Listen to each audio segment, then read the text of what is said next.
जब द्रोणाचार्य का वध करना हुआ तो कोई तैयार नहीं हो रहा था। श्री कृष्ण ने कहा एन केन प्रकारेण, कोई छल से छद्म से ऐसी शक्ति प्राप्त कर ले जिससे धर्म बाधित हो, तो छल से उसका वध करना, धर्म की रक्षा करना है। भगवान श्री राम ने रावण का वध किया, जबकि रावण ब्राह्मण था और राम को रावण का वध नहीं करना चाहिए था। वही राम उसी जनकपुर में परशुराम जी के सामने कह रहे हैं कि ब्राह्मण देवता और गाय पर हम हाथ नहीं उठाते, हम तो ब्राह्मणों के भक्त हैं, हम तो आपके सेवक हैं।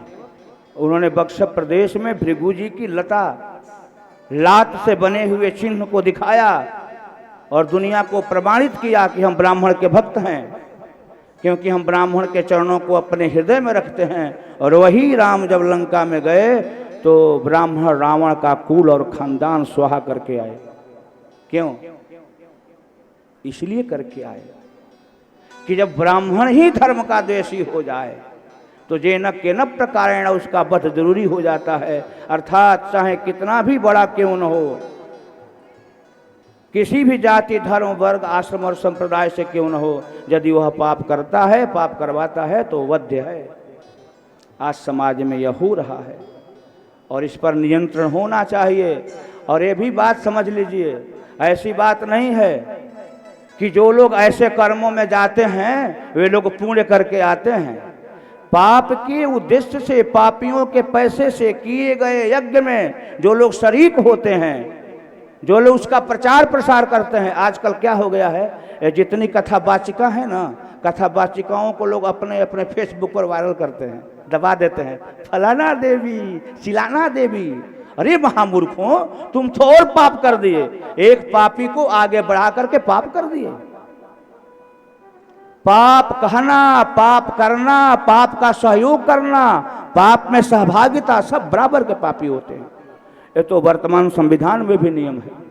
स्त्रियों का कथा कहना दुनिया का सबसे बड़ा पाप है। सन्यासी त्रिदंडियों का कथा कहना दुनिया का सबसे बड़ा पाप है।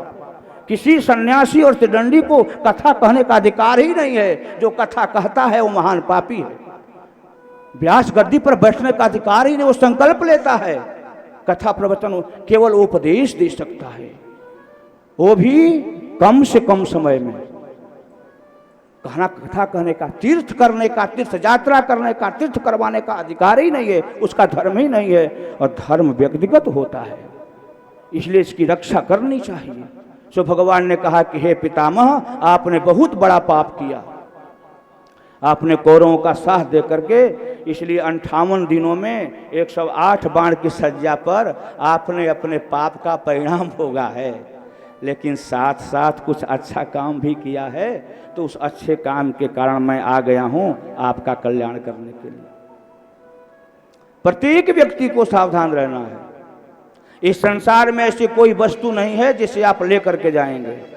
आप जैसे आए हैं वैसे जाएंगे, खाली हाथ आए हैं खाली हाथ जाएंगे। अपितु बहुत कुछ लेकर के आए हैं और सब कुछ छोड़ करके जाएंगे। ध्यान से सुनिएगा।